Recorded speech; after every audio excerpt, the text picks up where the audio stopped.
बिस्मिल्लाहिर्रहमानिर्रहीम। अस्सलाम वालेकुम डियर स्टूडेंट्स ऑफ क्लास 10। आज का हमारा लेक्चर चैप्टर नंबर 13 बायोकेमिस्ट्री में कार्बोहाइड्रेट से मुतालिक है। कल हमने मोनोसेक्राइड्स तक बात की थी, जो फर्स्ट क्लास है कार्बोहाइड्रेट्स की। आज हमने ओलिगोसेक्राइड्स और पॉलीसेक्राइड्स की बात करनी है। तो कार्बोहाइड्रेट्स का जो सेकंड क्लास है वो ओलिगोसेक्राइड्स है। पहले मैं आपको ये बता दूँ कि जो कार्बोहाइड्रेट्स होते हैं उनको हम 3 क्लासेस में डिवाइड करते हैं। सबसे पहले जो है वो मोनोसेक्राइड्स, सबसे ज़्यादा सिंपलेस्ट शुगर्स ये होती हैं। शुगर्स इसलिए बिकॉज स्वीट इन टेस्ट, जायका जो है इनका वो मीठा होता है। उसके बाद मोनोसेक्राइड्स की कुछ यूनिट्स कंबाइन होती हैं तो ओलिगोसेक्राइड्स बनते हैं। और फिर ओलिगोसेक्राइड्स से फर्दर जब मोनोसेक्राइड की कम्बिनेशन का अमल चलता है और उनका नंबर ओलिगोसेक्राइड के नंबर से भी बढ़ जाता है, उनकी कम्बिनेशन नंबर का, तो फिर वो बनते हैं पॉलीसेक्राइड्स।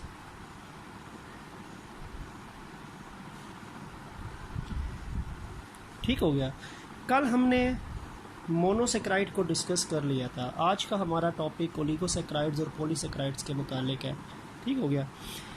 अगर मैं देखता हूँ ओलिगोसेक्राइड्स की बात करूँ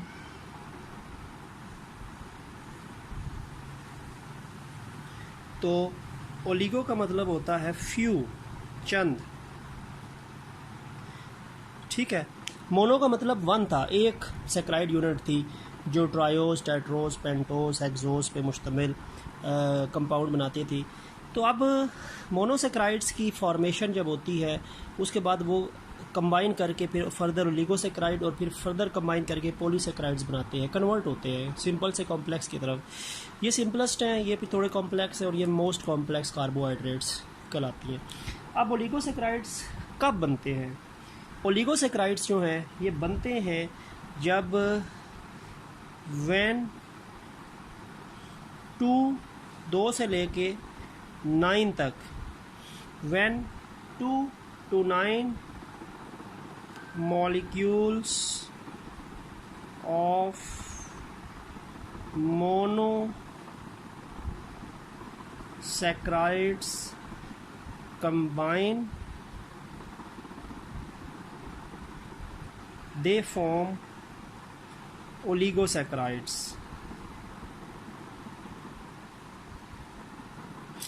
जब 2 से लेके मिनिमम 2 और मैक्सिमम 2 से लेके 9 मोनोसेक्राइड के मॉलिक्यूल्स जब कंबाइन होते हैं तो उनके नतीजे में बनने वाले जो कार्बोहाइड्रेट की क्लास है वो ओलिगोसेक्राइड्स कहलाती है। ठीक है। ओलिगो वही 2 से लेके 9, ये फ्यू है ना, बहुत ज़्यादा तो नहीं है ना, 100,000 की बात तो नहीं हो रही। तो when 2 to 9 monosaccharides combine, they will give rise to a new class of carbohydrates known as oligosaccharides। और ये ओलिगोसेक्राइड फिर जब ब्रेक होंगे तो सारी बात है ये फिर 2 से लेकर 9 मोनोसेक्राइड सब यूनिट्स में स्प्लिट भी हो जाते हैं। ठीक है। अब देखें 2 वाला भी मोनोसेक्राइड है, 9 वाला भी मोनोसेक्राइड है, तो फिर उसमें ओलिगोसेक्राइड्स के आगे फर्दर डिवीजन है। ओलिगोसेक्राइड्स के अंदर फिर डाइसेक्राइड भी होता है। डाइसेक्राइड कौन सा होगा? जिसमें 2 मोनोसेक्राइड्स मिले होंगे। 2 मोनोसेक्राइड, क्योंकि देखो 2 वाला भी ओलिगोसेक्राइड है, 3 वाला भी, 4 वाला भी, 9 तक मोनोसेक्राइड्स हैं। तो जो ऐसा डाइसेक्राइड यानी ऐसा ओलिगोसेक्राइड जो 2 मोनोसेक्राइड से मिलकर बनता है उसको हम डाइसेक्राइड बोलते हैं। ठीक है। और जो 3 मोनोसेक्राइड से मिलके बनेगा, 3M, M मीन मोनोसेक्राइड, जो 3 मोनोसेक्राइड से मिलके बनेगा उसको हम कहेंगे ट्राइसेक्राइड। ठीक है। इसी तरह फिर आगे जो 4 मोनोसेक्राइड से मिलके बनेगा वो टेट्रासेक्राइड, जो 4 मोनोसेक्राइड से मिलके बनेगा। तो मोनोसेक्राइड्स का कंबाइन हो के 2 से लेकर 9 तक मोनोसेक्राइड्स की कम्बिनेशन इफेक्ट जो है वो ओलिगोसेक्राइड को एस्टेब्लिश करता है। और ऐसा ओलिगोसेक्राइड जो 2 मोनोसेक्राइड से मिलकर बना है वो डाइसेक्राइड है, 3 वाला ट्राइसेक्राइड, 4 वाला टेट्रासेक्राइड, पेंटासेक्राइड, इस तरह ये चलता रहेगा। ठीक हो गया। टेट्रासेक्राइड, पेंटासेक्राइड, वो नंबर ऑफ मोनोसेक्राइड्स कितने मिलते हैं तो ओलिगोसेक्राइड बनता है, वो फिर इसकी डिवीजन्स हैं। जिस तरह मोनोसेक्राइड्स के अंदर ट्रायोस, टेट्रोस, पेंटोस, हेक्सोस था, इसी तरह ओलिगोसेक्राइड्स के अंदर फिर डाइसेक्राइड्स, ट्राइसेक्राइड्स, टेट्रासेक्राइड्स, पेंटासेक्राइड, हेक्सासेक्राइड, हेप्टासेक्राइड, इस टाइप की फिर फर्दर यूनिट्स हैं और वो डिपेंड करती हैं कि how many number of monosaccharide molecules are actually present in oligosaccharides. ठीक है, एक तो ये बात हो गई है। अच्छा, अब मोनोसेक्राइड्स जब कंबाइन करते हैं तो फिर कौन कौन सी क्या सिचुएशन होती है, क्यों मोनोसेक्राइड्स मिलेंगे और वो उसमें बेसिकली बॉन्ड कौन सा होता है और उनमें उनकी फॉर्मेशन से दोनों मॉलिक्यूल्स में मोनोसेक्राइड्स में क्या चेंज आता है। देखें, ये मैं आपको बता दूं कि ये मैंने एक मोनोसेक्राइड M लिख दिया, ठीक है, ये दूसरा मोनोसेक्राइड दूसरा M लिख दिया। अब इसने मिलके एक डाइसेक्राइड बनाना है। अब इनके मिलने का अमल क्या होता है, देखो ये एक मोनोसेक्राइड के अंदर मैंने हाइड्रोजन एटम शो किया है, ये दूसरे मोनोसेक्राइड में मैंने हाइड्रोक्सल ग्रुप शो किया, OH ग्रुप शो किया है। जब दो मोनोसेक्राइड कंबाइन करते हैं, प्लस मैंने डाल दिया है, तो उस टाइम क्या होता है, एक मोनोसेक्राइड में से हाइड्रोजन रिलीज होता है और दूसरे मोनोसेक्राइड में से हाइड्रोक्सल रिलीज होता है। इसका ये वाला बॉन्ड OH वाला ख़त्म हो जाएगा, इसका H वाला ख़त्म हो जाएगा, तो इनको फिर आपस में नया बॉन्ड बनाना पड़ेगा। They will form a new bond, ठीक है। ये और साथ वाटर रिलीज हो रहा है ना, H और OH, वाटर निकलेगा। जब दो मोनोसेक्राइड मिलते हैं तो एक वाटर का मॉलिक्यूल निकलता है, तो साथ MM, ये क्या बन गया, ये MM अलग अलग मोनोसेक्राइड्स थे, ये 2M हो गए, ये डाइसेक्राइड हो गया, ठीक हो गया। इसी तरह अगर मैं आप 3 मोनोसेक्राइड लिखता हूँ, ट्राइसेक्राइड बना के अगर आपको दिखाऊँ, तो ज़ाहिर बात है इसका H है, इसका OH होगा, इसी तरह इसका H है, इसका OH होगा। आप ज़ाहिर बात है ट्राइसेक्राइड ने बनना है ना, तो इसका H निकलेगा, इसका OH निकलेगा, ये आपस में बॉन्ड बना लेंगे, फिर इसका भी H निकलेगा, इसका भी OH निकलेगा, ये भी आपस में बॉन्ड बना लेंगे, तो आपके पास 3 मोनोसेक्राइड मिल जाएंगे, M M M, ये ट्राइसेक्राइड होगा, ठीक है। ये ऊपर वाला जो है ये डाइसेक्राइड है, ये नीचे वाला क्या होगा, ट्राइसेक्राइड। और इसमें से कितने वाटर के मॉलिक्यूल निकले, एक ये वाटर H2O, दूसरा ये वाटर H2O, तो 2H2O प्लस 2H2O। तो डाइसेक्राइड के बनने में पानी का एक मॉलिक्यूल रिलीज़ होता है और ट्राइसेक्राइड के बनने में पानी के 2 मॉलिक्यूल रिलीज़ होते हैं। तो एक मोनोसेक्राइड का H दूसरे मोनोसेक्राइड का OH निकलेगा, तो इनकी आपस में बॉन्ड बनाने की वजह पैदा होगी, ठीक है। तो ये हमारे पास कुछ मोनोसेक्राइड की कम्बिनेशन जब होती है तो ये डाई और ट्राइसेक्राइड्स बनते हैं और ये कंडेंसेशन कहलाता है। इसको डिहाइड्रेशन सिंथेसिस भी कहते हैं क्योंकि पानी रिमूव हो रहा है, और कंडेंसेशन भी कहते हैं, कंबाइन करके मोनोमर से एक तरीके से डायमर्स और फिर पॉलीमर्स बनने का अमल जो है वो स्टार्ट होता है, ठीक है। अब मैं आपको एग्जांपल्स पे दे देता हूँ, एग्जांपल्स अब कर लेते हैं। एग्जांपल्स जो आपकी बुक पे दी हैं ना, वो पहले डाइसेक्राइड्स की दी हैं और फिर एक आध एग्जांपल जो है वो ट्राइसेक्राइड की दी है। डाइसेक्राइड जिसमें 2 मोनोसेक्राइड थे, ठीक है। अच्छा, अब कौन कौन से मोनोसेक्राइड्स, जैसे मैं आपको एक डाइसेक्राइड लिखता हूँ जो 2 मोनोसेक्राइड से मिलके बनते हैं। एक है जी, चलो मोनोसेक्राइड्स पहले मैं मिला रहा हूँ।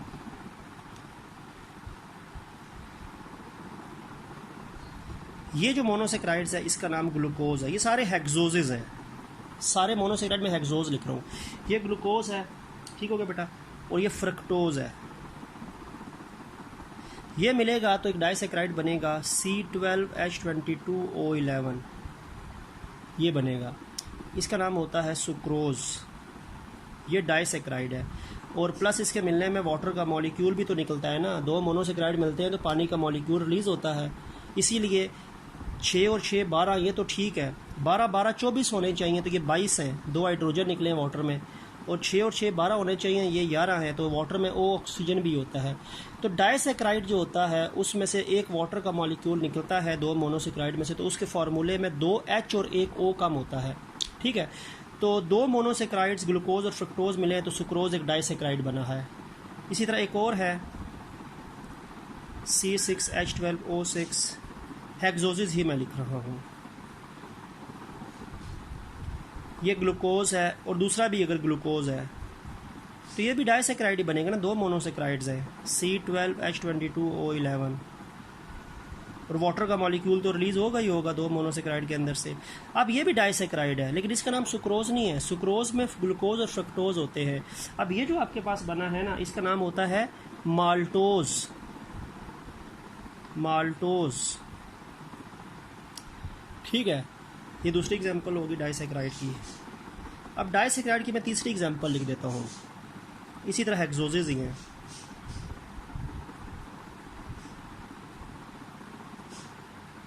अब एक ग्लूकोज है, ठीक है बेटा, और एक जो है वो गैलेक्टोज है। गैलेक्टोज भी हेक्सोज मोनोसेक्राइड है।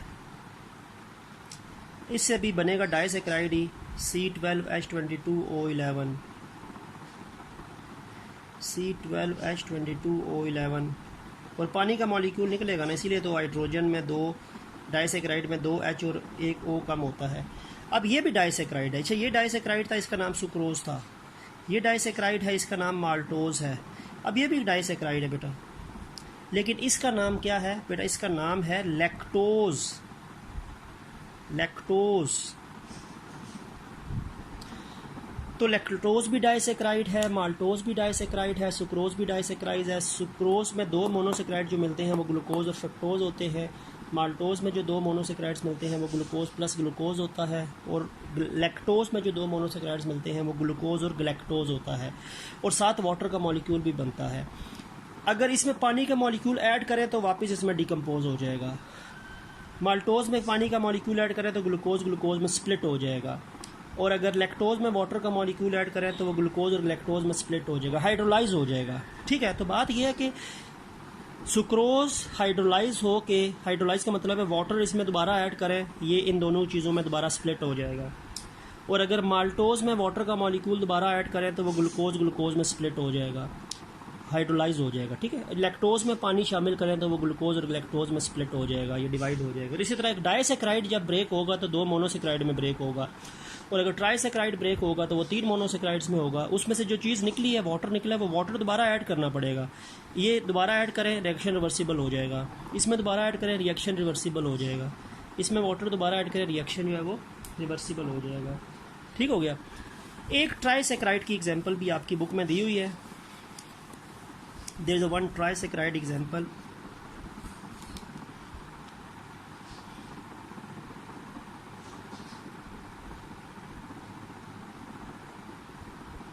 रैफिनोज।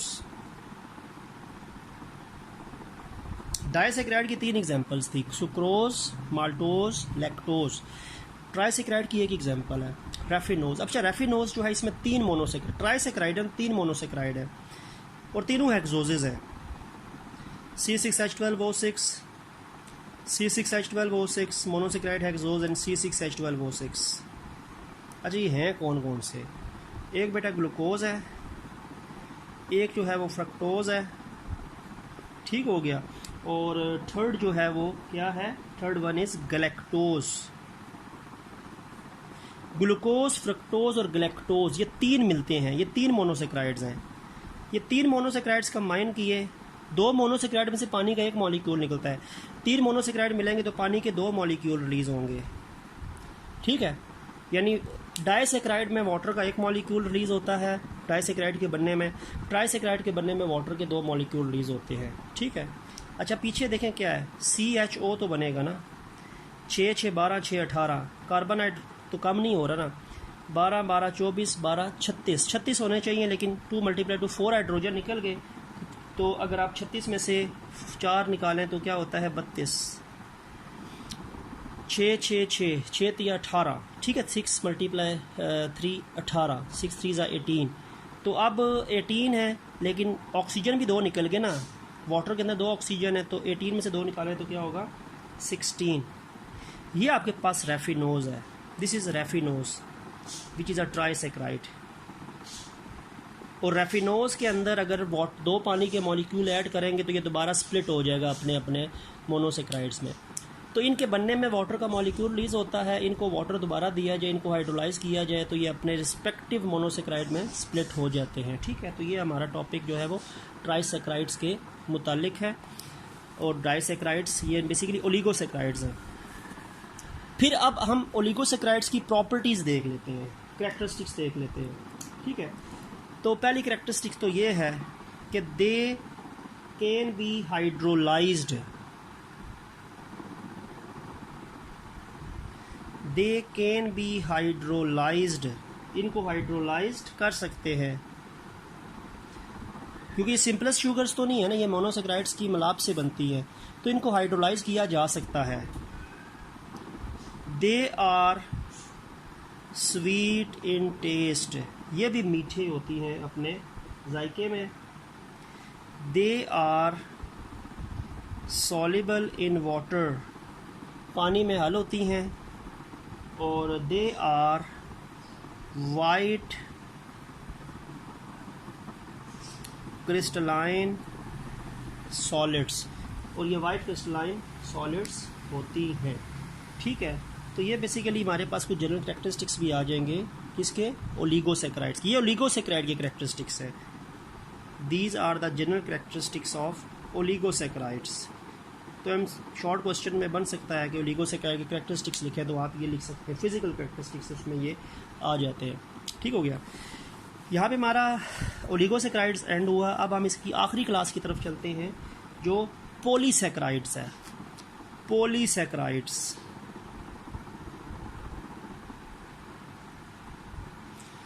सबसे कॉम्प्लेक्स, मोस्ट कॉम्प्लेक्स कार्बोहाइड्रेट्स, और पॉली का मतलब में नहीं होता है, इसका मतलब है कि इसमें बहुत ज़्यादा मोनोसेक्राइड्स मिलकर बनते हैं। ओलिगोसेक्राइड्स में 2 से लेकर 9 मोनोसेक्राइड्स कंबाइन करते हैं। पॉलीसेक्राइड्स में बेतहाशा मोनोसेक्राइड की यूनिट्स जो है वो कंबाइन करती हैं, ठीक है। तो हम क्या कह सकते हैं कि if more than 10 monosaccharides combine, they will form polysaccharides। अगर 10 से ज़्यादा, ठीक है, 10 या 10 से ज़्यादा, 10 या 10 से ज़्यादा, मैं लिख सकता हूँ कि इफ़ 10 और मोर देन 10, 10 या 10 से ज़्यादा मोनोसेक्राइड्स मिलके बनते हैं तो वो फिर पॉलीसेक्राइड्स बनते हैं। 2 से लेके 9 तक जो मोनोसेक्राइड्स होते हैं वो तो ओलिगोसेक्राइड्स है, लेकिन 9 से जब एक भी नंबर ऊपर जाता है तो वो पॉलीसेक्राइड्स कैटेगरी होती है। ये 10 भी हो सकते हैं, 100 भी हो सकते हैं, 1000 भी हो सकते हैं। 10 से ज़्यादा है ना तो कोई नंबर भी इनका हो सकता है। तो ये मोस्ट कॉम्प्लेक्स कार्बोहाइड्रेट्स आपके सामने बनते हैं, वो 10 या 10 से ज़्यादा मोनोसेक्राइड यूनिट्स की कम्बिनेशन से बनते हैं। और इसके अंदर जो कॉमन एग्जांपल्स जो हैं, स्टार्च, सेलुलोज, ग्लाइकोजन, ये 3 बड़ी कॉमन एग्जांपल्स हैं। स्टार्च, सेलुलोज, ग्लाइकोजन, ये 3 आपके पास जो है वो कॉम्प्लेक्स कार्बोहाइड्रेट्स यानी पॉलीसेक्राइड्स की एग्जांपल्स हैं, ठीक है। और इनकी अगर हम कुछ कैरेक्टरिस्टिक्स देख लें पॉलीसेक्राइड्स की, तो ये इनसॉल्युबल हैं वाटर में, they are insoluble in water, पानी में सॉल्युबल नहीं है। दे आर टेस्टलेस, इनका जायका भी नहीं होता, स्वीट और कोई भी जायका नहीं होता। They are insoluble in water, ठीक है, सॉरी इनसॉल्युबल इन वाटर तो लिख लिया है। They are tasteless and they are amorphous solids, ये क्रिस्टलाइन नहीं है, ये एमॉर्फस सॉलिड्स है, ठीक है। And they are non reducing in nature, ये रिड्यूसिंग नहीं है, नॉन रिड्यूसिंग है। रिड्यूसिंग क्या थी, रिड्यूसिंग मोनोसेक्राइड्स थी। तो वाटर में सॉल्युबल नहीं है, टेस्टलेस हैं, एमॉर्फस सॉलिड्स हैं और नॉन रिड्यूसिंग नेचर है। तो ये पॉलीसेक्राइड्स है, सबसे कॉम्प्लेक्स कार्बोहाइड्रेट्स की इकसाम। यहाँ पे हमारा कार्बोहाइड्रेट की जो क्लासिफिकेशन है वो टॉपिक जो है वो एंड हुआ, ठीक है। इसके बाद का जो टॉपिक हमारा इंशाल्लाह नेक्स्ट वीडियो में बनेगा, that is about the sources and uses of carbohydrates. तो उस वीडियो तक के लिए बेटा अल्लाह हाफिज़।